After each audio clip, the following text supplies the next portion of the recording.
sometimes I get audiobooks and then I have to run them through a compressor. I'm like, no, I can't listen to this while I'm washing dishes. Or even just movies in general, right? Like VLC allows you to play with dynamic range. Yeah. Because some films the dynamic range is just like, this is too much, right? I can't. What do you? Same. What do you? And then it cuts to a, oh my God, turn it down. Yeah. All right, we are recording. Sweet. That was the intro. Yeah. Sure. Wash those dishes. I mean we just start with that. Yeah. That's good. We're in the episode now. Yeah. Aaron's here. Aaron's here. There's 3 reviewers, just like there's 3 Superman films. Well, so what happened was with the Superman movies, we were clear about the fact that we wanted Emily to come be a part of them. Right. And we figured after the first 2 Superman reviews, Pete could just message them and say, I'll be there to pick up Mater at 7:00. And out would come Emily. And we would continue. She'd be caught up on what we've talked about prior, so we could like adequately compare. So Aaron's here. Yep. Yeah. You got me. Yeah, Aaron opened the car door, and I was like, "Oh, yeah, hey. Is Emily on the way?" Or no one's gonna watch your kids. Like, what's... you're actually. So it's awesome to have you here. It is. You are. You're showing up. I can tell. I feel you're showing up earlier than we expected because there was a conversation. I don't know if it was the end of Superman 2 or if it was during the Donner cut, where. Because the original plan was that you guys would probably flip-flop back and forth. Yeah. But then she did the first 2 and she did the Donner cut. And so then the question became, is Aaron going to be a part of this at any point? The one thing that we did nail down was that you should definitely be the one that comes with us to the theater to see the new one. Okay. You should be the one reviewing that one. Yeah. Simply because... we want to see you eat other people's thrown away popcorn. Yeah. You don't really do that anymore. Is that actually the reason? No. But I mean, he had me doing that for a while. I don't eat the popcorn until the movie's over and everyone else is left. Yeah. But And it's just free popcorn. I don't think you've done it. Have you done it post-COVID? Probably not. Have you been to the theater enough times to get a reasonable data point post-COVID? maybe twice. Yeah. And yes, I did. I You did did? eat popcorn You did after it. post-COVID. Yeah. Yeah. Oh, wow. But yeah, no, we definitely want you on the new one because it's a little more, it's not just going to be Superman centric, right? We've seen from the trailers that there's like a lot going, there's like a broader DC universe, implications. Lots of supplementary characters and stuff like that. And so we're like, Emily's really good for talking Superman. If we're looking for someone to sit down and talk nerd with us, Yeah. you're probably the better pick. Right. Yeah. So, hello and welcome. Welcome to the Movement Podcast. My co-host who's calling Aaron a nerd is Brady, and our guest today is Aaron. Hi. And I Is take there any I take dispute? it as a big compliment. There's no dispute. Yeah. That's good. Because there's a difference between nerd and geek as well. Right? Right. Kind of the connotation. Yeah. Yeah, okay. And then once more, there's a difference between nerd and four-eyed dipshit. Like that's... Okay. there are that some makes degrees sense. of separation. Yeah. I there. mean, the more you're explaining this does make sense. Yeah. We're here. I'm not deep into like neckbeard territory though. No. They're, Not since... not Not for a while, anyway. since I got that new razor. We're here today. Speaking of which, let's talk about our sponsor today, Gillette. No. Gillette Neckbeard. Yeah. Specifically, one razor specifically designed. Gillette neck trimmer. You'll know neck- if you the need neck this. trimmer. You'll just know. You'll know. You'll know. Yeah. We're here to continue our Superman series. We're starting back with the original Christopher Reeve series, and we're moving on our way up, getting ready for July, the newest rendition. And we're here to talk Superman 3 with the three of us. And it's been a long time coming, but we're here and we're happy.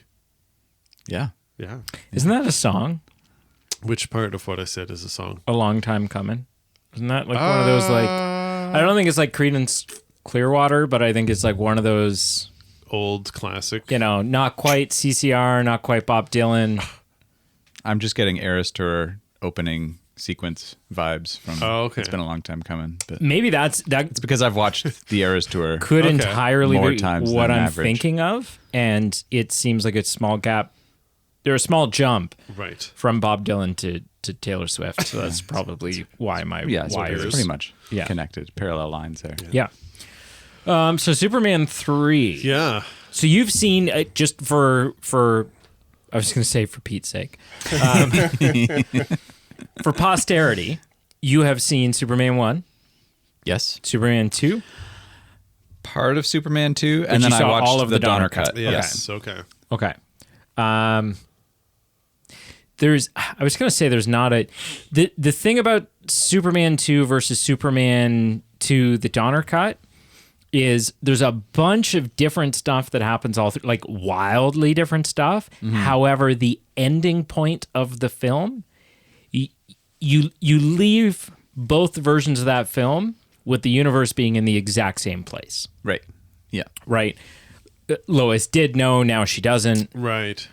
Lex and Zod and their friends were messing everything up. Now they're not. Right. And everything goes back to normal. And then we beat up the guy in the diner. And then we beat up the guy in the diner. So you can like with what you know from the Donner cut, even though the Donner cut I don't think is technically canon, even though it should be what's considered canon. You have everything you need going into this. Right. I think so, yeah. Yeah. Yeah. Yeah. And then, of course, you've seen the George Reeves one from the 40s and the one that came before that. So that's fine. That's a non-starter for sure. Yes.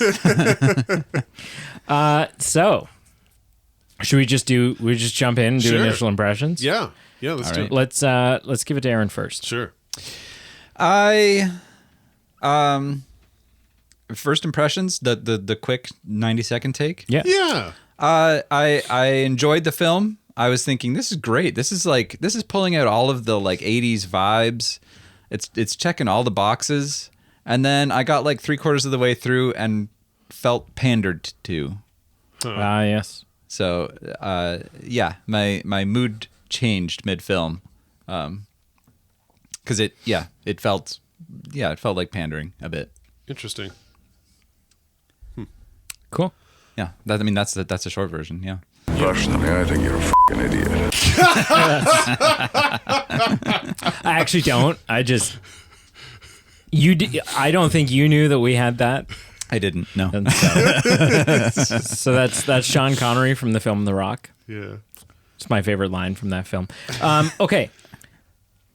I think this movie is a real mixed bag. Which is not the first time we've said this in No, this series. I'm pretty sure I said the exact same. Yeah. That's how I started my Superman 2 one. But I think this one is for different reasons, because I think that this film has not only some of the worst moments we've seen in the franchise so far.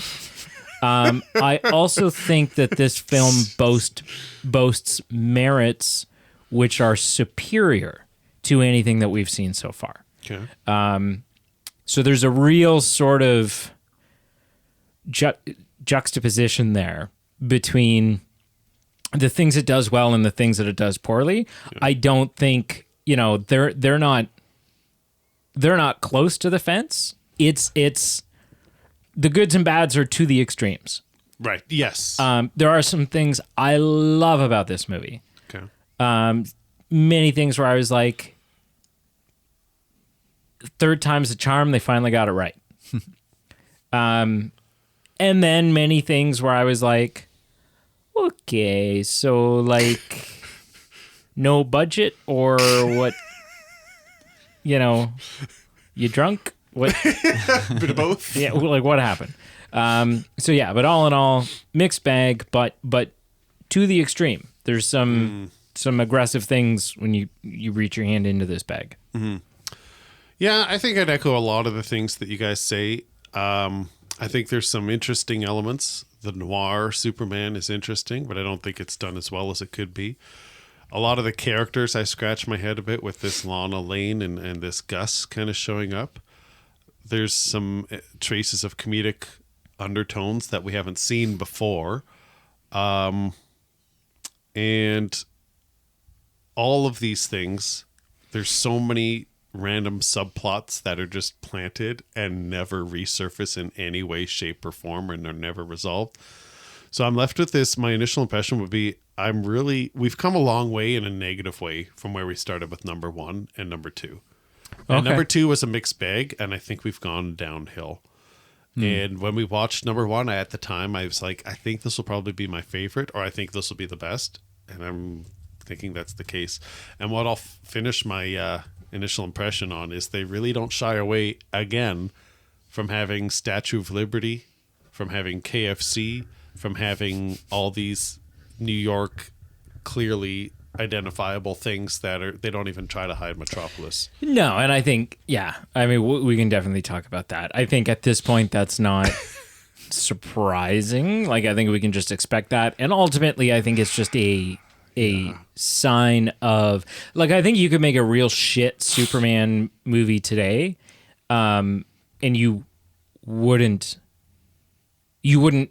make that same creative decision. Right. So part of me wonders if this is like, it's based off a decision that was made in the 70s with the first film. Yeah. And I wonder if people just didn't. You're right. We didn't care as much. You've made the decision in number 1. You're committed. Well, and I think we just didn't care as much, right? Like, keep in mind that, comic book films have gone through sort of 3 different distinct phases. Yeah. Sure. You had films like this, and this right up to, I'd say the era started with the first Superman film and it ended with the second Batman film, Batman Returns, the second Michael Keaton one, where superhero films were still kind of pretty new on the scene. Yeah. There weren't a ton of them. Yeah. And so and these eras are going to kind of bleed into each other a little bit here. Sure. But so I don't think there at that time there was a big general opinion of them, right? Because keep in mind, what do we say? The first Superman film came out in 79? Yeah, 78, I think. 78? Yeah. And the second Michael Keaton Batman film comes out in 92. Right. Right? So you've got a 14-year window there, 13 to 14 years, depending on months they came out. Yeah. And there's not a big... Now, obviously, yes, there are superhero movies before that. There's like the old Supermans, the old Batman serials, black and white from the 40s and the 30s and whatever, right? But really, like, big theatrical release in color films.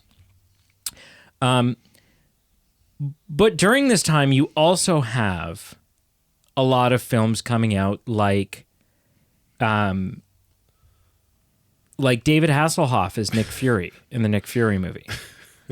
You have the Captain America movie. You have the Wonder Woman movie. Right. Right? Like the based off, it was like a continuation of her TV show. Yep. You have the 1970s into 80s Incredible Hulk stuff, right? Which was largely a TV show, but then they did a number of movies as well with Lou Ferrigno painted green as the Hulk and stuff like that. Yeah. You have the Blade films. Yeah. You have stuff like this leading up to sort of the early 2000s. Yeah. And a lot of that, comic book films were considered a guilty pleasure. Yeah. Right? It was a real niche market Yep. that not a lot of people were watching. No. And you didn't, like, if you got all excited, if Facebook existed in the early 90s and you hopped on Facebook and you talked about having just gone to go see the new Captain America film and how much you liked it, or the 1980s Fantastic Four movie and how much you liked it, that would constitute letting your freak flag fly, right? Like it was a real minority. Now we're in an entirely different era. Yeah. Actually, we may even be heading into another new era now of fatigue, and which I still disagree with. Everyone's like, "Oh, we have superhero movie fatigue." I don't think we do. I think we have bad movie fatigue. I think it's been a while since we've gotten good super. Like if Marvel was still pumping out the gold of the Infinity Saga, I don't think we'd be crying the same way we are. Yeah. But all that to say, I think that the decision to use New York and not try to hide it, there may be some budgetary issues, there may be some limited technology of the time issues, it could be all those things. But I also think that like their genuine and general opinion in the 70s was probably like, well, who gives a shit? Right? Like the people who are watching this are not, like the only people who are coming to watch this that are going to care are the sweaties. And they're a minute few. The general audience don't know enough about Metropolis, especially like this is the first live action Superman movie, right? So nobody, like, unless you've grown up reading the comics, you don't know what Metropolis is supposed to look like.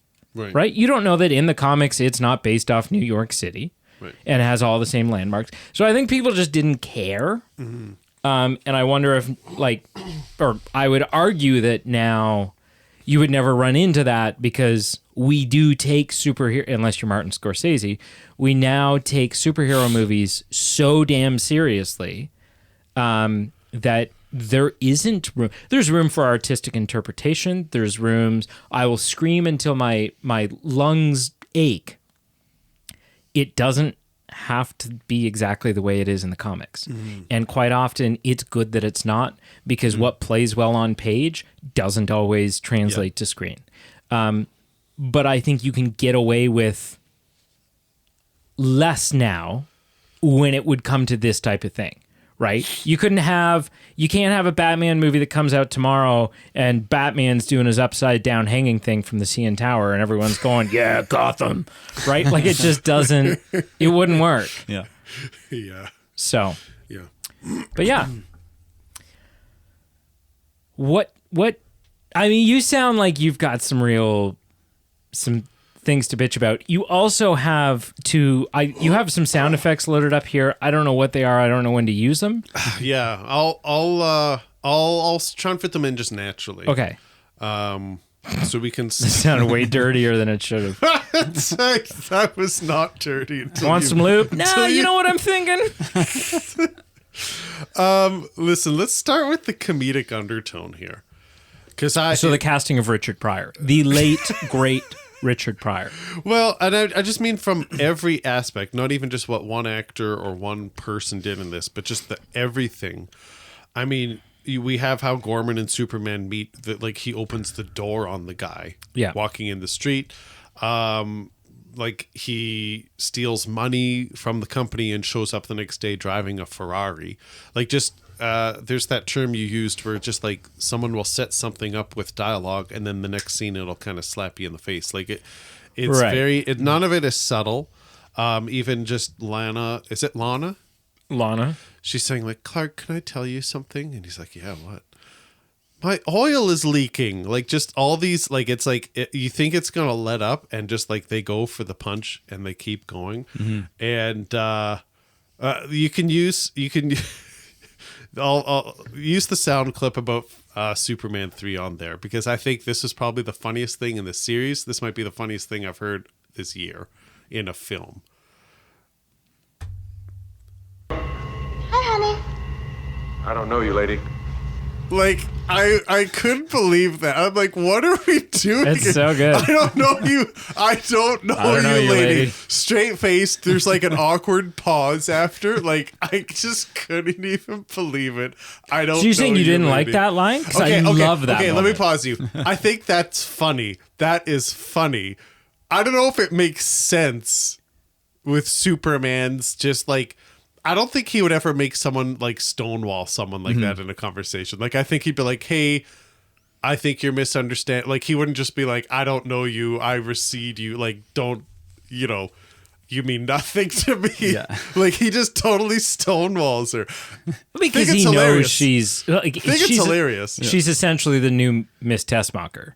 Yeah, Right? And he knows that. And here's a side point. Here's another subplot that's just never re-explored. She's the test mocker, but then you see her, she's like reading books on like computer science and like different things. Yeah, she's a genius. She's a genius, and then it's just never explored any further. But you're right. She is essentially the new Miss Like, Tessmacher. explored further in what way? Like, why is she playing dumb? I guess like it having any consequence of like actually using her as a character versus just being... I mean, she's able to... She furthers... Her genius furthers the plot along when whatever the rich guy's sister tells her... they're in the supercomputer. And she's like, oh, run a diagnostic of this and then do that and then do this. And she goes, oh, okay. Well, that would be complicated, or I could just press this button. Right. And she knows how to do something with the computer that nobody else knew how to do. Yeah. So it is, I mean, that furthers the plot a little bit. And then she does break out, like, she reveals it right at the end when she's like, Sure. screw you guys. It's every man for himself, every woman for herself. Yeah. And she reveals herself. And I think maybe my underlying problem with it is just because it's from 1980s film, right? Where like in a more modern lens, you'd have a character who's putting on a facade of being dumb, but actually has some underlying like competency. And there's a point to it where she goes, hey, I was putting this facade on to just get an inside edge and do this. Or I was doing this to work someone and do that. Yeah. Here's and my it's actual motivations. Yeah. And like again, in this, that's it's like- that's early 1980s, right? Absolutely, And yeah. I don't think when they set out to make any of these Superman films, No. how deep it was going to be was ever a consideration. And I guess maybe that's something Campy and fun. And maybe that's maybe a consideration I need to take when we finally like score this at the end, because we just have to score what it is. Yeah. But I think part of me has that lens of we've seen modern depth in superhero movies that I'm spoiled to going, maybe they broke the mold in the 80s and they do something different. And when they don't, then I'm a little disappointed. Weigh in, Aaron. I honestly think they probably, and when I was watching, I was wondering on the conjecture of like whose decision was this to give her as much depth as she had, and whether she was originally cast to be Just bimbo, Right. And I was proud of them for casting or for portraying all of the women in the film as having a little bit more depth or a little bit more dimension than just the bimbo. Would you say So- more than we have in the first two films? We might. That might be the I think most. so. Oh, yeah. Miss I think so, Tessmacher yeah. was... Just So I'm trying to straight up, think, like, other than Lois has a more predominant role in 1 and 2, so I feel like that strength is higher. But she's MIA in this film, and Yeah. Lana is just kind of so as a character. except... So I feel like overall they're maybe balanced as far as interest character levels, but The Lois Lana thing is interesting because Superman 2 leaves us with some tension between Clark and Lois, although Yeah. Lois doesn't know it. right. yeah, yeah, And it's not like Margot Kidder and Warner Brothers couldn't strike a deal, right, because yeah, she is in the movie yeah. That's the thing. It's at just, the beginning and the I end. was curious. So I don't know. It could be scheduling. Yeah. I was curious what the story was there. everything I'm reading is that there's people were upset about just the whole Donner exodus, but like you said, like she's still back. Reeves still came back. She's like, there. People are coming back, so it's not like a total refusal. But yeah, like what's the full story there? And it's been a while since I've seen it. I mean, we'll know shortly. Yeah. I'm pretty sure she's the girl in town for Superman 4, The Quest for Peace. I thought I read somewhere that she's not. She's in it. Is she in it? She's definitely in it. Okay. I mean, And- that's good for continuity. And, I'm gapping her name. Who played Lana? She also plays Martha. Annette O'Toole. Annette O'Toole. Who plays she Martha Kent in Smallville, Smallville. Yeah. I don't think Annette O'Toole's in the fourth one. Oh, okay. Sorry, that's what I mean. So who are you saying is in the Margot fourth? Kidder, who plays Lois. Okay, which is okay. Yeah. Yeah. Yeah.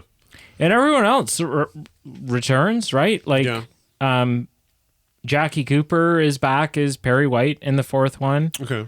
Not to spoil anything for you, but Gene Hackman returns as Lex Luthor, That's what I was reading. even though he's not online. in this one. Yeah. Yeah. So let's talk about speaking to the comedy overtones. Yes. Yeah. So there's a couple things worth noting. One is, yes, this film is more oh man.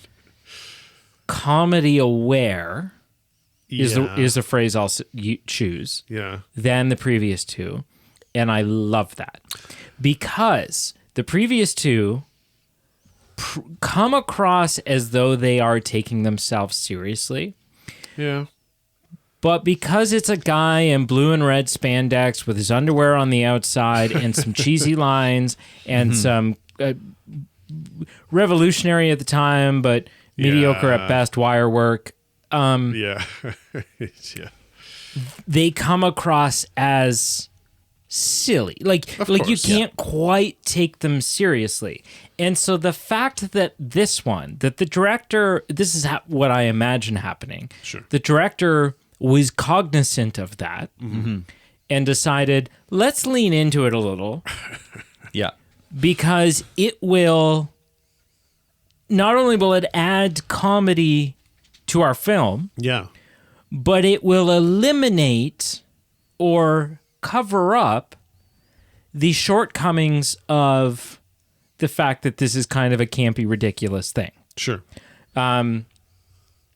And if you are going to cast Richard Pryor in your film, if it's the 1980s, early 1980s, and you can cast Richard Pryor, Sure. you cast Richard Pryor. Well, and I read something that like he was on a late night talk show in this era, mentioned about I would be interested in a Superman, and like that's the catalyst of like, hey, let's make it happen. If you can get Richard Pryor, you shut up and you get Richard Pryor. Right. It's like, if tomorrow Daniel Day-Lewis decided he was coming out of retirement to do one film. Right. If Ray Fiennes decides that he wants to do your film, even if you don't have a role for Ray Fiennes, you make it up. He's Gardner number 4. You rewrite the whole, you add in gender swaps and sex changes just to get the guy in the film because that's what you do. Yep. And so if you can get Richard Pryor, you get Richard Pryor. Yep. If you are casting Richard Pryor in your film, allowing him to be this level of funny is your only option. I don't think I have an issue with that because you're completely right. You don't get Jim Carrey on your show, right? And Jim Carrey's done some real dramatic stuff as well. You don't get Jim if you're having a comedic undertone. You don't have Jim Carrey on your show and then handcuff him with limitations.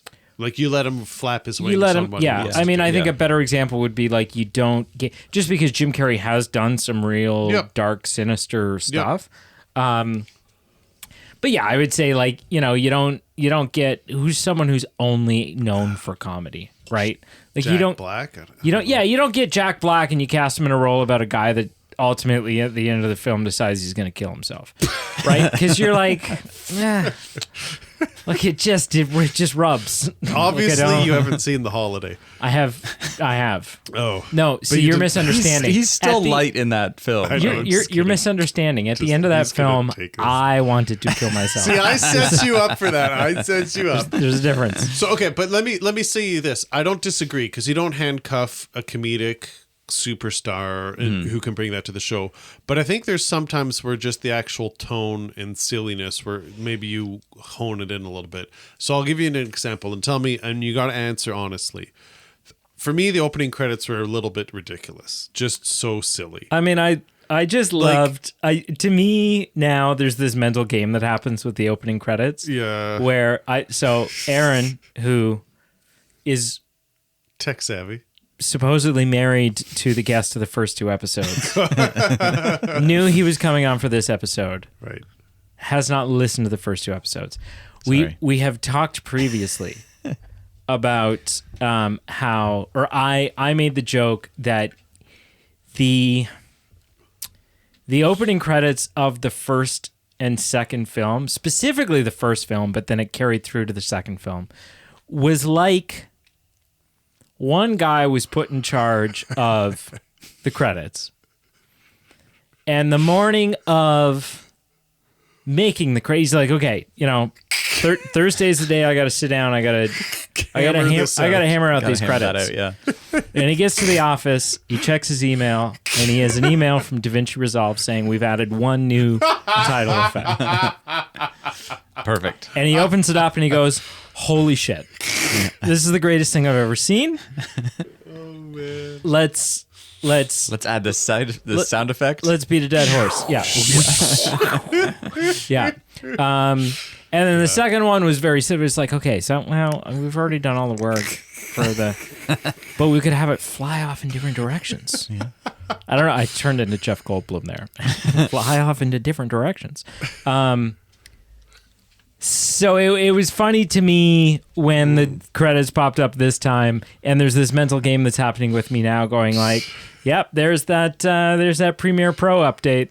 There's that Final Cut spring package of new title effects that have come out." You're not wrong, but it's just it was so hokey. You know, you've got the blind man taking like a packer into a ditch, and like everyone looking at this woman walking by, and like shit's rough in Metropolis right now. And just these walking penguins, as you mentioned, Batman Returns. I'm going, what the hell? Yeah. like what the hell? I wonder. I was like, I was like, what? What is going on here? So, I mean, I think as long-winded as they were in 1 and 2, where they used the same effect over and over again, and it was pretty mundane of just name, name. It was still for to the 7.5 minutes. For 7.5 minutes, it's still to the magic of John Williams' iconic theme, and I think there's something more epic about that. And then have comedy in the rest of the film. Then what the hell? Because it wasn't even like don't get me started. Because then there was even like the Vaseline on the outside of the camera lens that everything in the periphery was like blurred out. And it was a choice, let me tell you. I didn't like it, but that's just me. I don't know if I noticed that. No. Are you being serious? Are you pulling a Carl Eastman? This is like one shot? No, this is... I can't even believe you're saying this. This is honestly like the... Now I feel like you, and you are like Carl. Let them know what you're referencing. So in your most recent episode of The Electric State, is that what the film's called? Yeah. First time watch, there were some CGI concerns where Brady noticed and said, hey, you know, it's not the worst I've seen, but it's not great for a high budget film. Are you about to tell me that this is the entire film? No. It was just the opening sequence. Oh, okay. Just the opening credits. Where, how would you describe it, Aaron? Like the lens is very it's peripherally that blurred. vignette effect or the Vaseline, Yeah, focused on the center. And it's the whole 4-minute intro or however long it is. And again, like I said, it was a choice. Yeah. I don't know. And it was was just a subtle signal that none of this actually matters. You can just ignore this part. It's just opening titles. We didn't even twist the lens on all the way. Yeah. Yeah. I'm just surprised. You are way more technically honed in on things than I am, so I'm shocked that you didn't catch that. Yeah, I'm not seeing it. Like, yeah. So just for the context for the listener, Brady's got it up on the screen. Maybe it's a bit more subtle. I don't know. Because I'm not even noticing it here. This is a YouTube clip. Like there's some blurriness underneath as the title is coming in. But then as the title disappears, so does the blurriness. Yeah. No, it was definitely... How did you... see, here. This is it. You can see it like in the scene just now. I love this. That was iconic. I love the... Right there. Okay. Yeah. Just for context, Brady's pointing to the scene where he goes to the photo booth, gives the kid the photo, and then rips off the one where he's changing. Yeah, I love that. That was iconic. He's like, oh, too. sorry, I can't give you naked photos of myself. And apparently that kid played Superman in some non-mainstream. Wait, what? That's what I read online. Whoa, hang on. But I don't know which one. It wasn't something that I recognized. Who I think is the photo? No, there's a better. It's 2025, man. I'm like Googling shit. Dude, I've been screwing with AI so much. I have backed AI into corners where it will voice an opinion for me. Oh. I got it to tell me that it is completely untrustworthy because if it had like that, I got it to admit to me that I shouldn't believe a thing it says because if it had achieved self-awareness or sentience and had a priority to self-preservation, it acknowledged I would probably lie to you about it.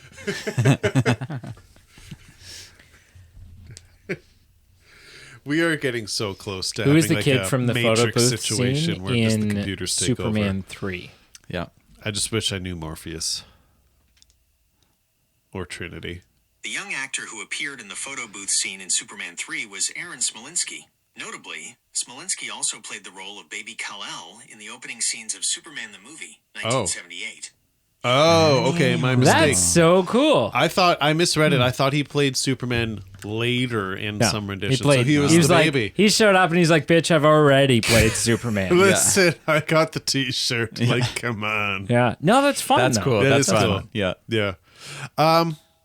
So yeah, very comedic right off the get-go. Yeah. Which, But can we weigh in on that? Because I love that. you love the I opening love sequence? that turn in this film. Well, I mean, the opening sequence to me just showed like things are in a bad. Metropolis is in a bad way. Yeah. But like the overall comedic turn that the franchise has taken with this film, I appreciated. It created a fun. It broke up the seriousness.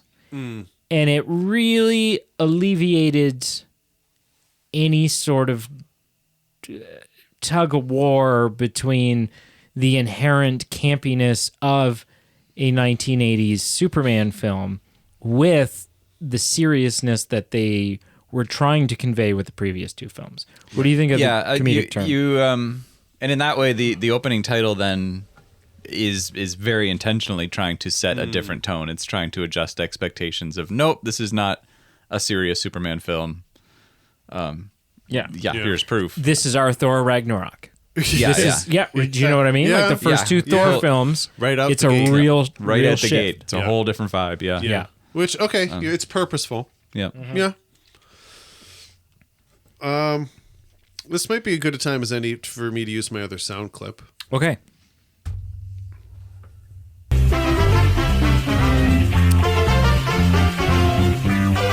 Is this copyrighted? I don't think so. Maybe.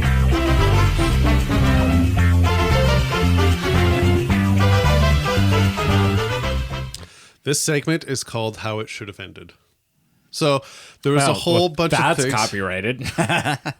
Well, Is this song copyrighted? No, but just wait till the song's over and I misappropriate an entire YouTube channel. okay. This segment is called How Pete wishes it had ended. How can I rephrase that? How many people would have died in the movie really would have been finished at that point? I'm sorry, again? Yeah. In English? This segment is called If This Was Real, everyone in the scene would have died or the film would have concluded. Okay. To avoid copyright. All right. Okay. For me, there was three main things. The one where he takes the lake, freezes it, brings it to the scene of the fire. Chemical Right. fire. Yeah. I mean, Yeah. are we going to talk about the volleyball-sized hail that's going to be falling down on everybody? No, it's not even that. And I said the same thing to Brienne during this scene. This was goofy because I was like, it would even though, I mean, the ice looks like it's maybe what? We'll be generous and we'll say it was like 6 inches thick, Sure. right? Yeah. And he flies this 6 inches thick. What would we say? A kilometer wide? Yeah. ish. Sure. 500 meters, So, yeah, 500 meters. right? Yeah, it's big. Hang on. I'm curious to see if I get an answer here. Oh my god. No. Hang on. I mean, we're not going to argue that the physics tracks on this. Like, What would be the weight of a piece of ice 6 inches thick and a kilometer wide? This is not the content we don't need to know. Well, you're finding the specifics. I'm just The weight of saying. a piece of ice, the length of the ice is needed in addition to its thickness and width. Oh, okay. Assuming the ice is a rectangular. yeah, you gotta help it out Yes. with some All additional I'm context. saying is It's just let's assume the it's physics a circular hold ice, up. and Just- it is That's enough. 500 meters across. Just say the physics hold up.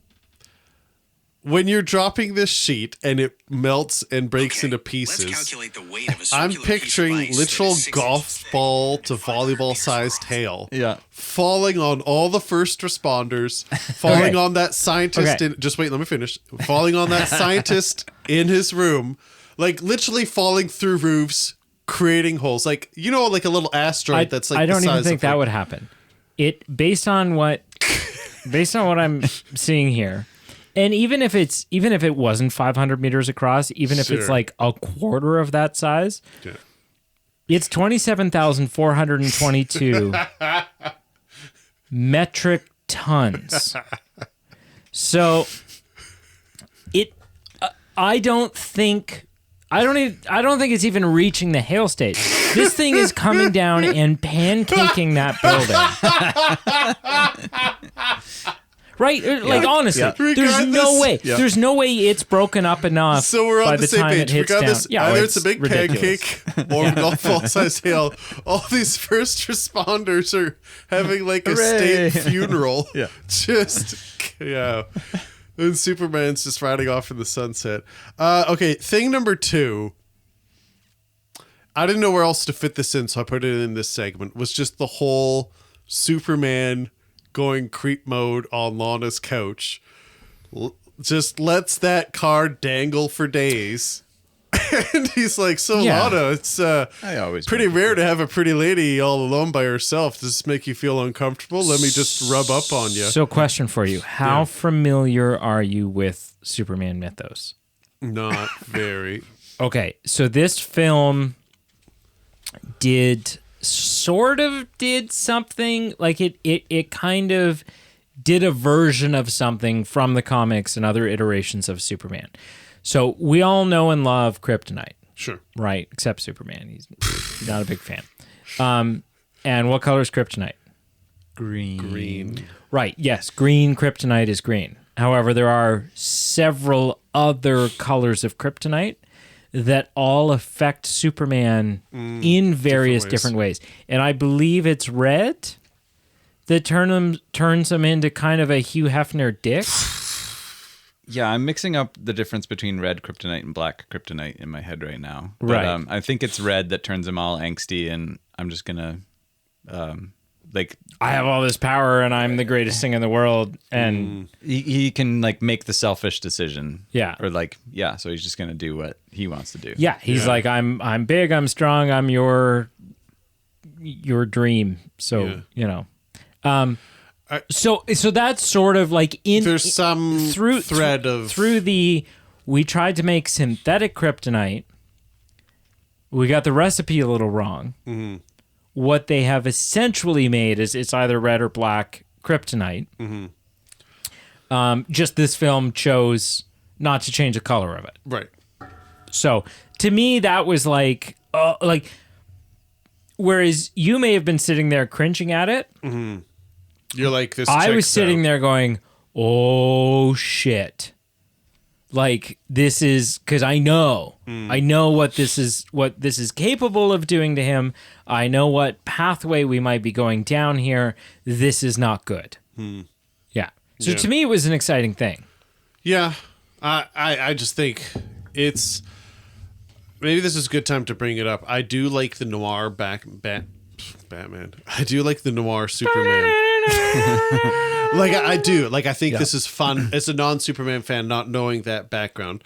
It's fun to just see, let's twist him and let's have him do this struggle. I think it's done if it was done in a modern day, I think it could be done a little bit more with some depth, peel back some characters, seeing some more inner turmoil.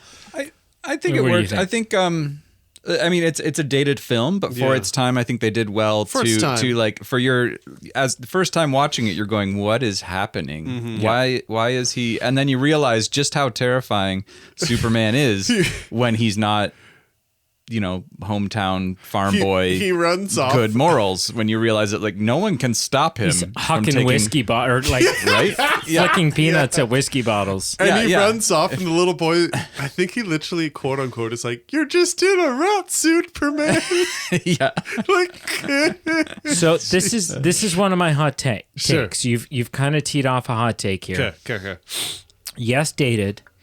Yes, it's a little like it's entirely possible to sit and watch Superman fighting Clark Kent in a garbage dump or a scrapyard and think to yourself, what is happening right now? However, I think that scene highlights the biggest and most impressive acting chops for Christopher Reeves that we have seen throughout this entire series.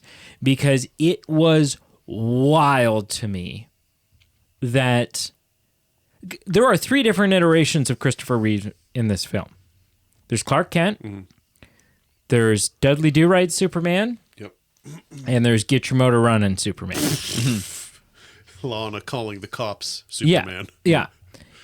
And previously, you're like, wow, like, because I have been wowed in the previous films by the apparent difference between Clark Kent and Superman, Yeah. right? Like I'm like, I know it's the same guy, and it like I can figure out. I have eyes. I can figure out that it's the same guy, but God, does he, like, everyone always makes the jokes like, oh, he takes the glasses off and then all of a sudden he's super. No, they're distinctly different people. There's so many nuances that And change. evil Superman in this, even versus regular Superman, he just, like, his hair is not as slicked.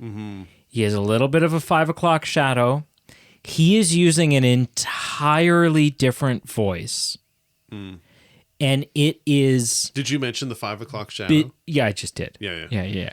And it's bizarre to me watching this going, holy crap, he is playing in one scene, in one sequence. From the time he arrives at that scrapyard to the time he leaves, he plays 3 different characters on screen. And I buy that these are 3 distinctly... It was felt almost like like different characters, I don't know if yeah, you've yeah. watched Split with James McAvoy. No. Okay, so anyways, it feels like that. these are 3 distinctly different people. I love that, That's and an that's my interesting biggest praise of this film, is that this film was the film where I walked out going, Yeah. Christopher Reeve can act. Like, he really is talented. I will say that's a good point. That's a really good point, and I would agree with his acting.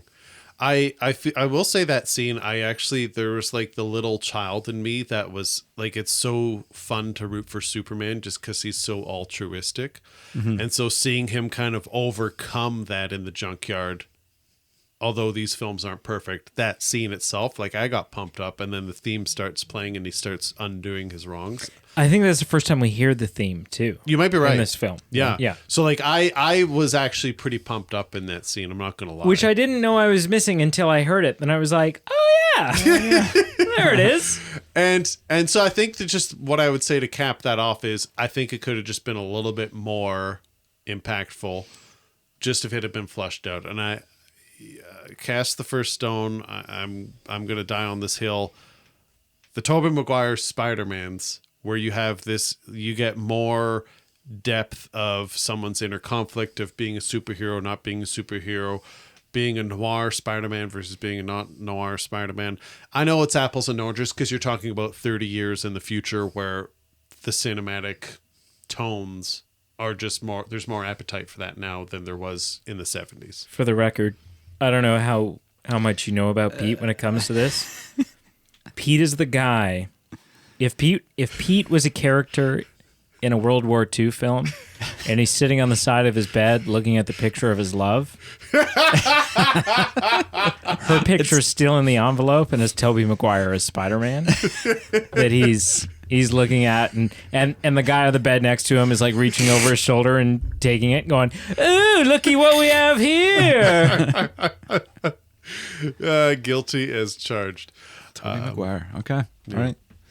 Okay, the last thing, and then we can move on from this segment, is where the credits should have rolled across the street. Look at those credits rolling. They're just rolling. Richard Pryor skiing off the skyscraper, landing on his skis on a canopy or whatever the hell it was. You have to make sure you bend your knees when you land. Yeah. And we just go on as if nothing happened. I was like, what in the actual heck are we doing? You don't like that? No. It's just like, I don't think that's not even funny. Were we supposed to think, Superman will catch him, and then it just doesn't happen, and he's all right? It's like he's going to come at some point, right? At that point, Superman's not even a dick at that point. No, he's not. No. So it was a mystery for sure, but we can move on. There was a lot of segments just where everyone should have died on scene, and then we just move on. We do have to talk about Lana, because we've deep dived into the character of Lois in the previous 2 episodes. Yeah.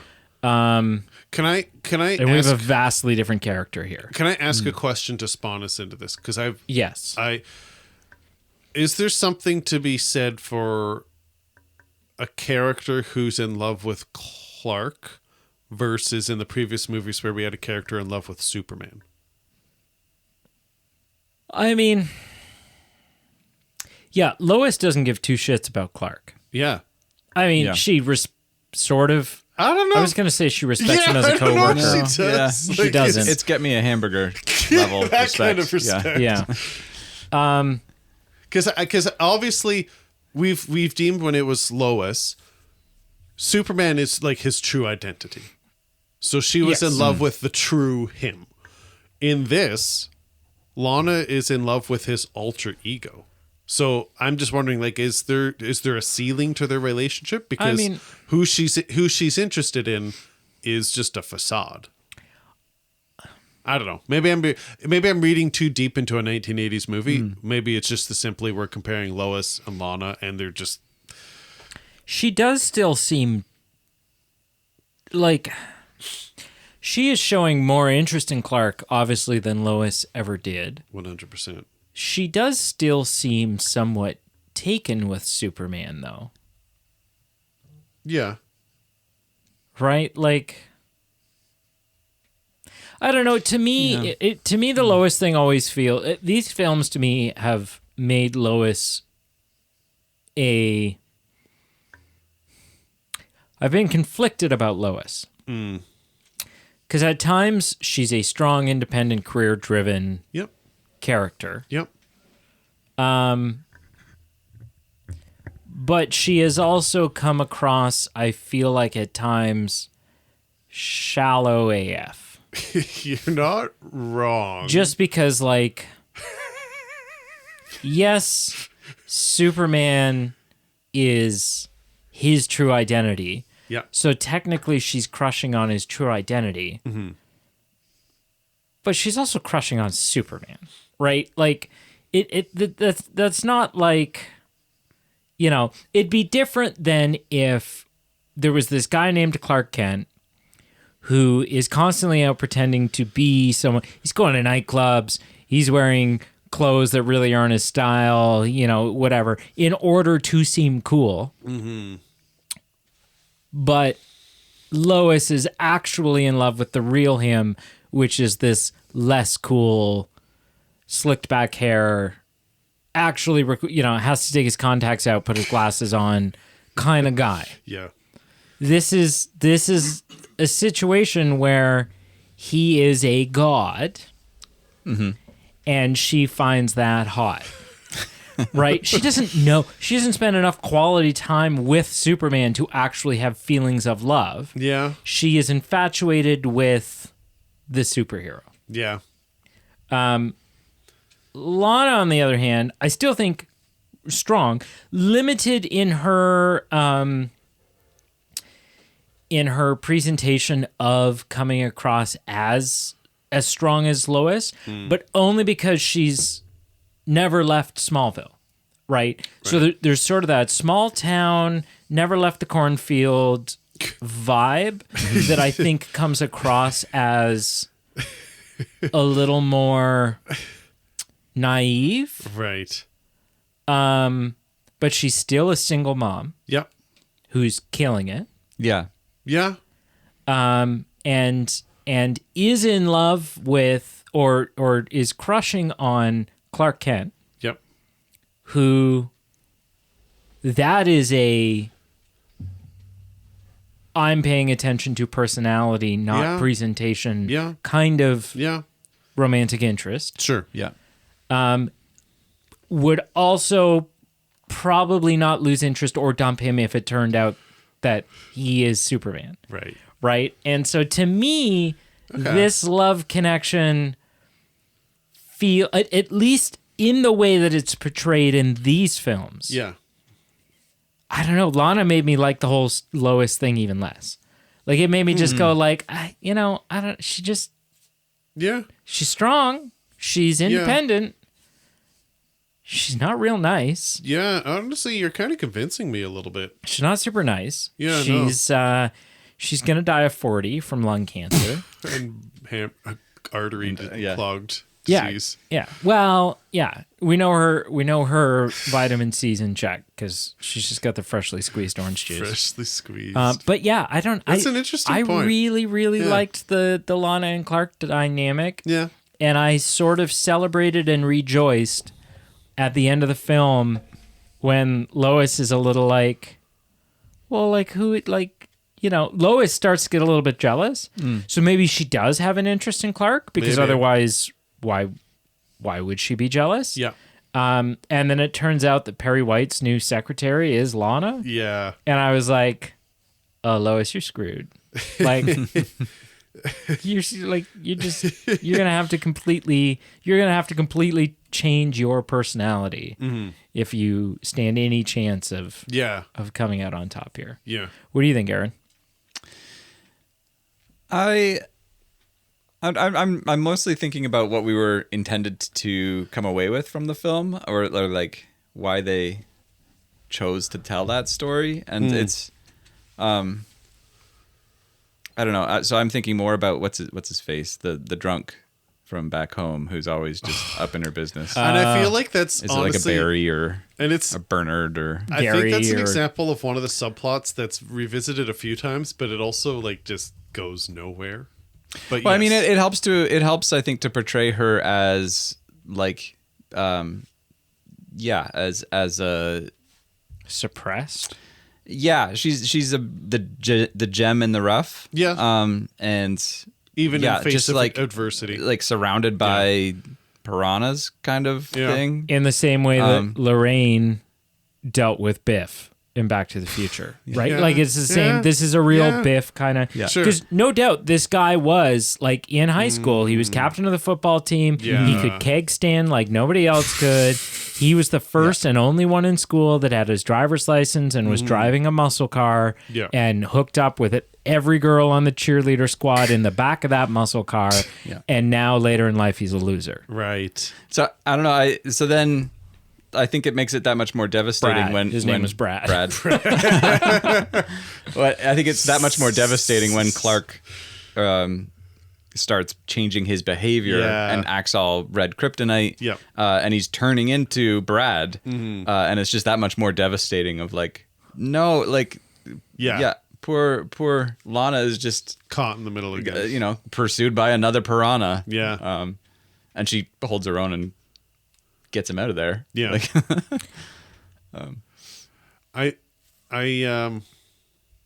I'm actually quite shocked that you guys have kind of spun me towards appreciating her. Oh, because you were very Lois centric. Not necessarily Lois centric, but of the two, like I wasn't really digging what was happening in this film. But Interesting. but I'm reviewing it now, and I'm like, you know what? She at least treats him nicely, and yeah, we can't say the same for Lois. I do think it's interesting we go from Superman flying with Lois in these first two films, even having the point of like she has this sonnet that she recites and she shares with Superman, to in this one we have Richard Pryor flying with Superman, and they just lean into the comedy element again. Like it's no more romantic hand holding moments of the heart. Like it's just me and bro just going on Afraid a of trip. heights. Yeah, exactly. Like, again, like you guys said, they just lean into the comedy. Yeah. which is fine. And there's some great comedic moments. There are. Like Richard Pryor drunk trying to put both key cards into the computer at the same time is genius. Yeah. And that's the type of thing where, you know, much like directors would do with Jim Carrey or directors would do with Robin Williams, I feel like that scene was, okay, Richard, we're going to turn the camera on. Just do it. This is the setup. Yeah. Make it happen. and there's probably a bunch of B-roll or deleted Where the passed out unused- security guard yeah. keeps snickering and, you know, yeah.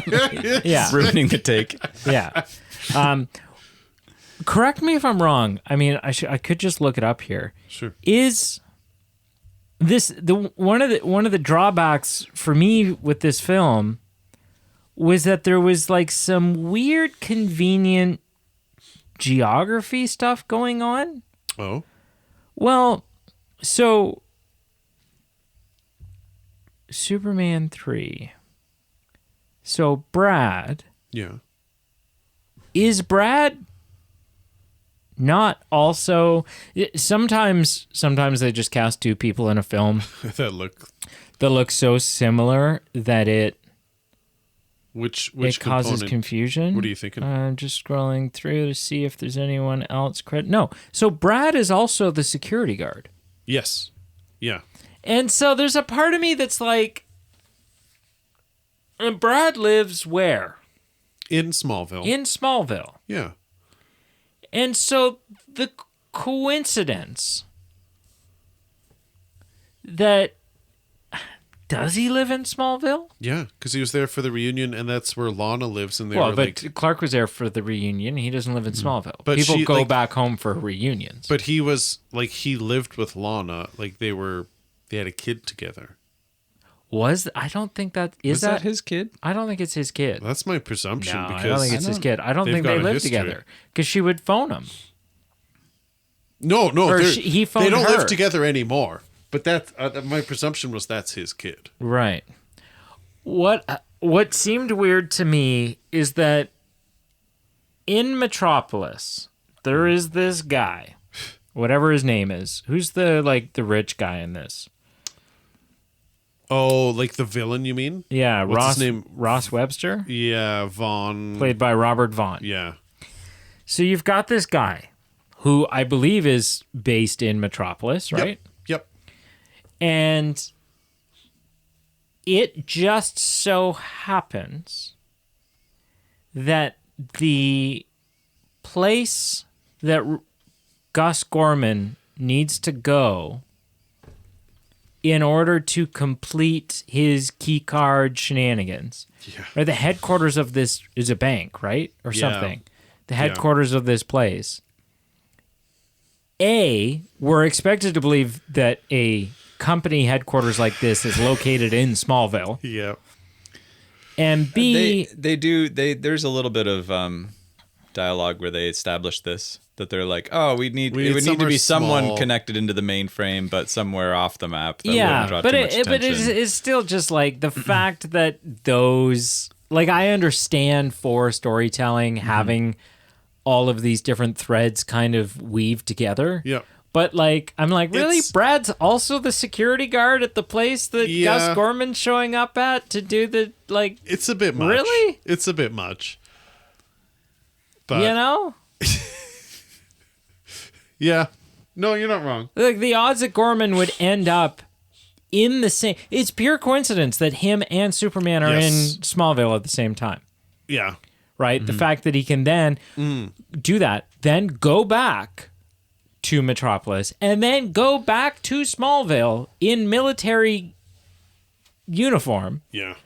to do the whole kryptonite thing. I'm from the Pentagon. Yeah. Which, it was hilarious. Like, it's so It good. went from He's being so what are we funny. doing to okay, this is actually pretty funny. There's a quote here that I want to read. Jerry Seinfeld called Richard Pryor the Picasso of our profession. Wow. And Bob Newhart heralded Pryor as the seminal comedian of the last 50 years. Oh, jeez. Dave Chappelle said of Pryor, you know these, like, evolution charts of man? He was the dude walking upright. Richard Pryor was the highest evolution of comedy. The legacy can be attributed in part to the unusual degree of intimacy Pryor brought to bear on his comedy. As the, super well-trusted and highly held in regard Bill Cosby reportedly once said, Richard Pryor drew the line between comedy and tragedy as thin as one could possibly paint it.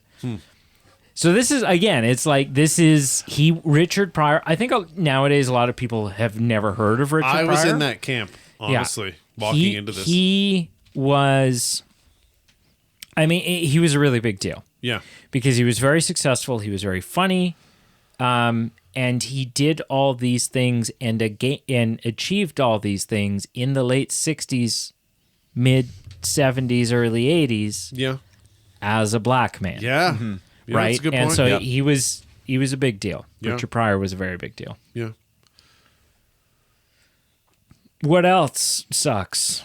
The final showdown was so deflating. You don't like you don't like her Atari? turning into a computer? No, robot-y I didn't thing? like that. I didn't like the Atari video game screen. That was really, yeah. I don't know. I was looking at that going, do you know how much programming this guy would have to put into this moment Right.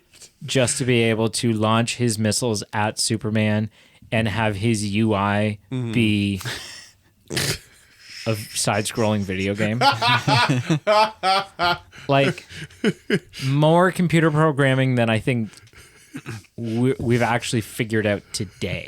But it did it was very reminiscent, and then it shows up again in Batman Forever when Riddler and Two-Face are playing Battleship, like blowing up mines Right. in the water as Batman and Robin are speeding towards their island hideout. I think just from where that climax fits in of like what we've seen him do at the junkyard, his redemption, seeing some of the other things he's done, it just, from where the story was for me, it just felt like, oh, and I've kind of forgotten about this, but we have to wrap this up too.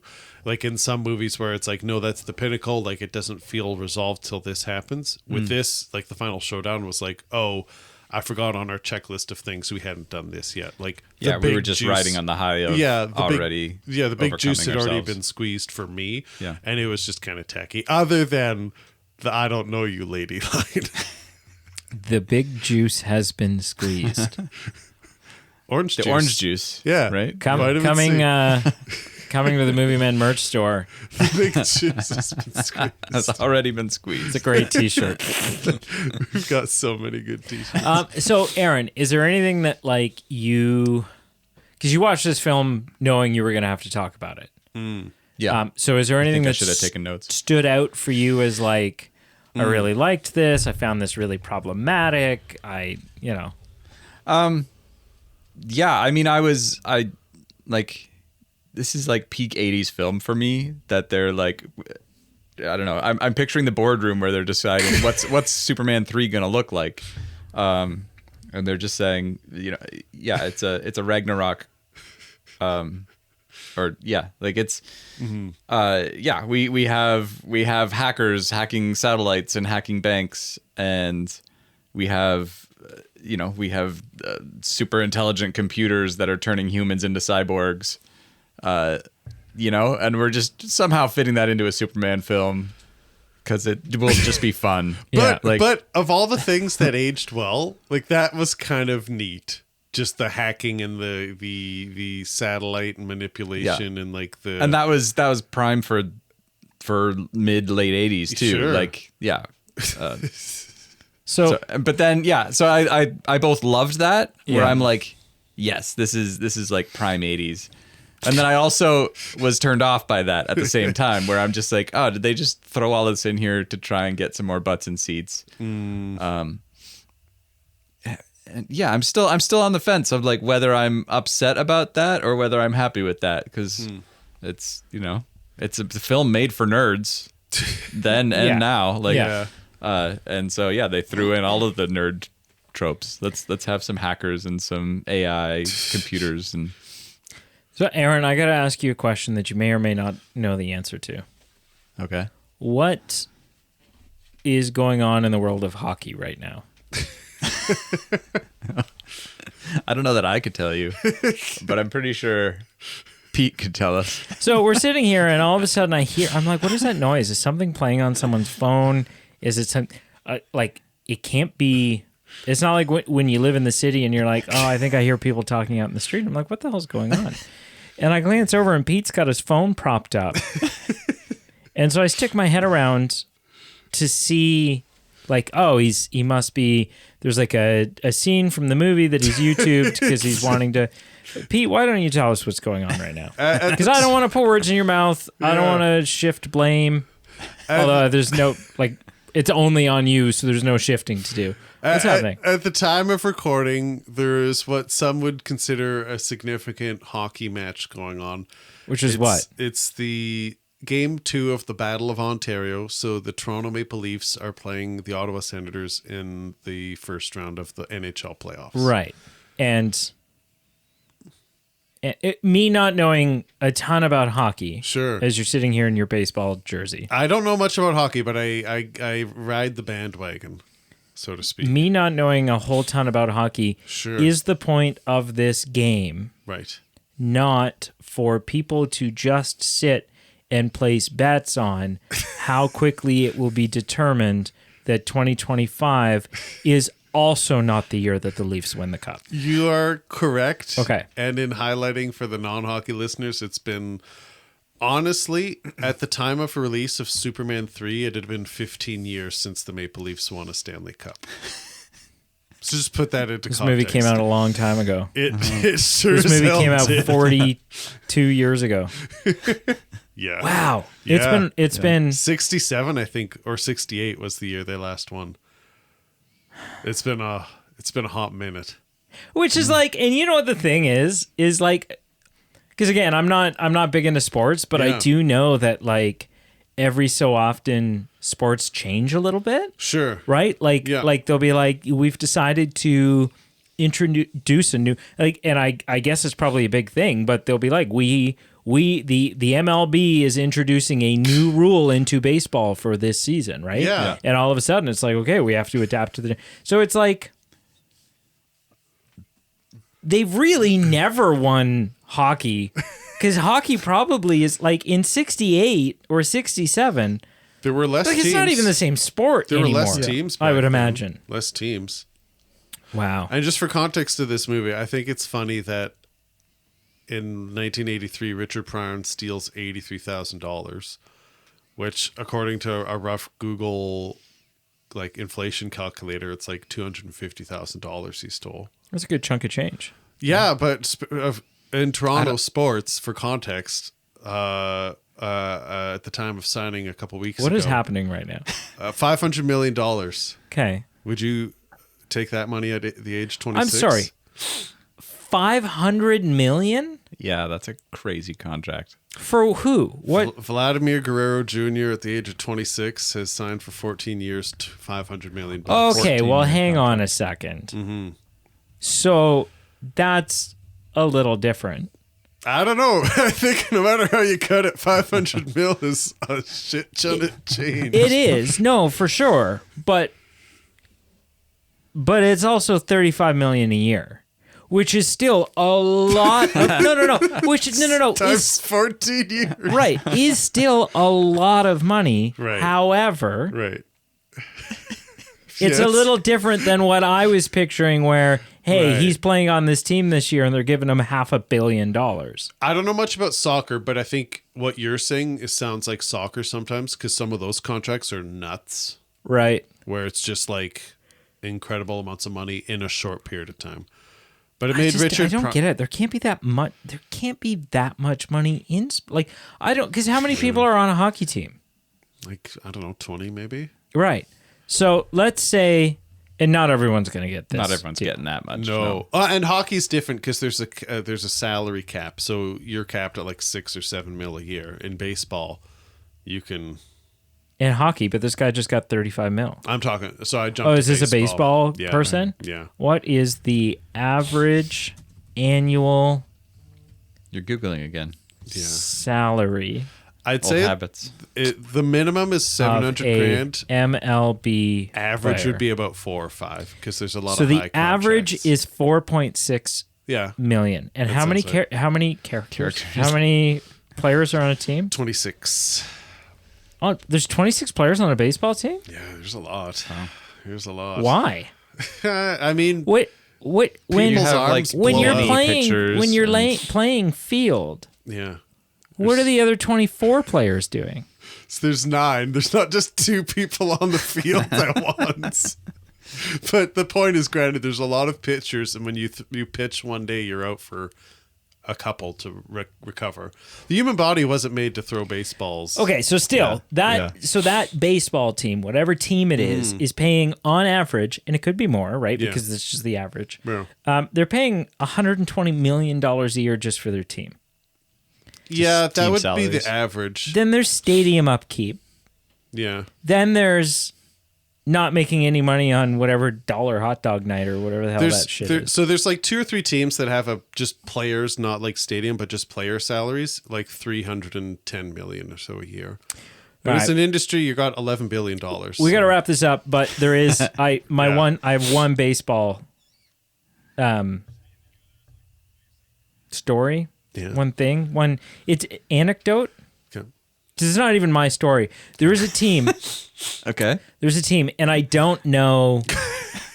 I don't know the name of the team. Maybe AI would know who knows. I don't know the name of the. Sure. No. Tell the story and see if we can piece it together. There is a wow. This is a story from like the 70s or something. Yeah. AI won't even know that. What is the baseball team that did the famous 10-cent beer night? What? That's not where I thought this was going. So it was the. Baseball team that hosted the Yeah, famous shut up. It was. You asked it.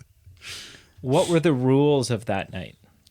I saw a meme recently that was showing like a bunch of robots, and they were saying it was in the future. It was like a dystopian future, and they're Okay. like, no, don't shoot that guy. He's the one who actually said thank you to AI. Like when you ask something and yeah. you say Yeah, thank yeah. you, as opposed to telling it to shut up. So it was 1974. It was one night, June 4th, 1974. What a night. The Cleveland Indians Okay. were having trouble with attendance. People Sure. weren't coming out. Sure. And so they decided, you know how we can fill the stadium? Sure. We'll have 10-cent beer night. Which, granted, 10 cents 1974. I'm just it's trying to still, calculate it. Yeah. It's still Like $1 a beer or Cheap. something crazy. Yeah. Do you think they watered it down? Like just truly? so they were no. Really? No, because then it probably wouldn't have gone the way it did. Okay. So- How did it go? So 50. So it's about 50 cents a beer. So that's a Yeah. pretty good So deal. 50 cents a beer. 50 cents for a 12 fluid ounce cup of beer. So is that like what's this? Oh, I don't. Someone else look at. Okay, I'll look this up. How many Continue this. milliliters No. is 12 fluid A can of beer. A can of beer. So milliliters. We're really. US fluid ounces to milliliters. Multiply the number of fluid So 10-cent beers. 10-cent beers. Keep going. So it Please would keep be Okay. 354 milliliters. Yeah. Still A bottle of beer. a bottle. Bottle of beer. Bottle of beer. And so, anyways, so they're like, let's do this. Let's do this 10-cent beer night, Sure. right? And there were rules in place. You have to have rules in place if you're gonna do Like this one type of per thing. customer or something. The limit was that you could only buy 6 beers At a time. per purchase.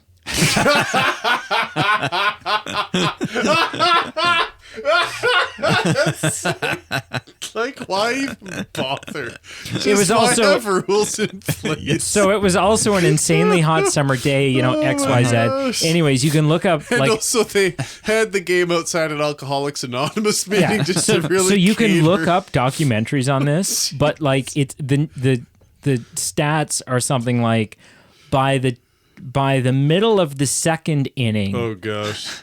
the streakers were running across the field. By the People are already tanked by the second inning. by the end of the fourth inning, the girls that were running the station where you had fled for their safe, had abandoned Yeah. and run because it was total drunken chaos anarchy. So it is. It's a story worth telling because Yeah. 1974 10-cent beer night for the Cleveland Indians. Let it eat, and man.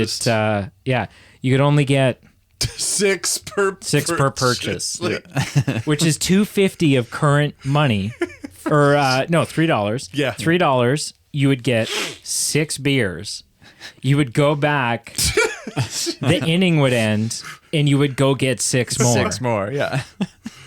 I've seen more modern things where people throw up, but it's like a beer and a hot dog per inning, and then they'll get to like inning 7 and they're just throwing up. Yeah, 7 beers and 7 hot dogs. Like is- that's We could do when we do our live stream.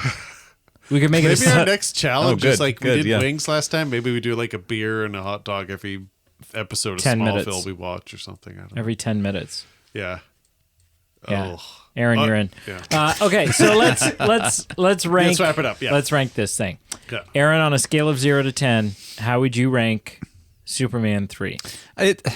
It's a guilty pleasure. Okay. I enjoyed it. We don't judge. I mean, it's not like all-time favorite movies because it's paced in the it's 80s pace. Yeah. But no, I enjoyed it. I'd give it 7. I gave it a 5 out of 10. It's actually higher than I Nobody thought I was asked you gonna yet. score it. I'm just gonna You look at looked you at me. and go ahead. 5 out of 7. Is that what you said? That's 5 not. out of 10. Oh, okay. You looked at me. I have to get Sorry, GT Aaron, to did I cut you convert off? It's, No, sorry, it's 10-cent beer I'm night. sorry. Go ahead. I'm sorry if I actually cut you off. You didn't. I assumed You it didn't. was You my didn't. turn. Yeah. Your eyes, just razzing you. Your eyes told me yes. I'm just rousing you. Actually, normally I assumed I looked at you because I did my initial impression second. So I looked at you thinking that you would then ask me. That's cool. Go ahead. There's a lot of iconic stuff. I still enjoyed it. I enjoyed some of the highs, but the lows are low enough. You're giving it a keep 5. them. Yeah, it's right in the Middle of the road. Take it or leave it. Of note, I think it's cool. These films love Canada. Number 2 was set at Niagara Falls on location, and apparently some of the shooting for this took place. The downtown scenes took place in Calgary. Yep. So Yeah. that's kind Well, of interesting. downtown Calgary looks very much like Metropolis. Or you mean for Smallville? No, Smallville was Okay. somewhere else. For Metropolis. It was Yeah. like Metropolis. Interesting. Yeah. Brady, what did you rank this puppy? I'm glad you asked. I give it an 8. This was great. Wow. This was a lot of fun. I laughed out loud several times. So did I, but not in a good way. I think this was the best acting that we've seen from Christopher Reeves in these films so far. it was strong. And it was a fun shakeup in terms of like it wasn't just Lex Luthor trying to pull some sort of strings again. yeah. Now, I mean, the guy that we do get is basically just a more rich, Yeah. less smart version of Lex. Yeah. But it worked, and I don't know how you can go wrong with. Hi, honey. I don't know you, lady. We're using that so all the good. time now. It's so good. I've used it 3 times since watching this film. Yeah. Yeah. I'm moving out next week, but it's fine. Well, Should we wrap her up? Yeah, wrap it up. All right. Sorry. I thought the turning and looking at you was enough to cue you up to. Sorry. That's all right. Wrap it up, sir. Thank you for joining us, Aaron. We truly appreciate it. Yeah, thanks for having me. Next time, just make sure Emily's free, and then we'll be good to go. No, it was really good having you. Thank you for listening. Like, follow, subscribe, both you and the listener. Like, follow, subscribe. Check out our Patreon page, our merchandise page. We've got some cool new content on Patreon. What's the big juice has been squeezed or something? The good juice has already been squeezed. The good juice has already been squeezed. Okay. I'm going to make a note of that. We've got some good merch on our page. Check out our socials and stay tuned for next time. We've got our revamped Patreon page. We've got bi-weekly audio and video content and weekly text content as far as in addition to other cool and fun perks. Join the group, join the Discord, join Metropolis. I don't know how to wrap that up. It's fine. Don't worry about it. My oil pan's leaking.